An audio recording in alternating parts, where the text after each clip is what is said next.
हिंजलेकाटु block परिसर में आज गोष्ठी उन्नयन अधिकारी सुश्री सागरिका षडंगी अध्यक्षतार कृत्रिम अंग एवं सहयोगी अंग और श्रवण यंत्र बंटन करा जाउथिला। आज 30 तारीख शनिवार दिन हिंजलिकाटु ब्लॉक विभिन्न पंचायत भिन्नक्षम मानक कार्यक्रम अनुष्ठित होइथिला। एथिरे प्राय 30 जनक नाम पंजीकृत होइथिबा सूचना मिलिछि।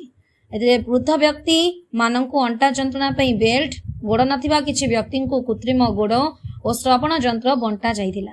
एहिपरि कार्यक्रम देखि विभिन्न पंचायत आस्थिबा व्यक्ति माने बीडीओ सुश्री सागरिका षडंगी को धन्यवाद जणाइथिले। गंजाम जिल्लारू रजनीकांत पात्रंक रिपोर्ट, आईजेबी न्यूज।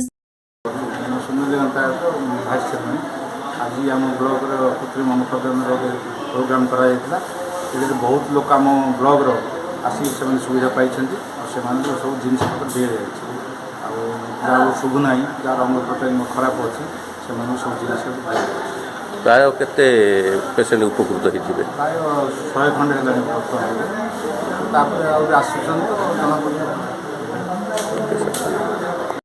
सर आप परिचय टे देले। सर मो ना Prashant Kumar Nahak, audiologist, district disability rehabilitation centre Ganjam Berhampur, DDRC Ganjam city hospital campus रे आम ऑफिस। आज आप हिंजलिकाटु ब्लॉक को आछंती आपनर कृत्रिम अंग जहाँकि वितरण बा श्रवण यंत्र नहीं सब आछंती कौन कहबे आप? गत बीबीएसए कैंप रे हमर जो श्रवण बाधित भिन्नक्षम मानकर शिविर आयोजन होता से आम आसेसमेंट करथिलु आ आइडेंटिफिकेशन करथिलु जो मानकु से मानक पई आज हमर जिला प्रशासन तरफ डीडीआरसी तरफ डिजिटल प्रोग्रामिंग हियरिंग एड बंटन करने आम आस।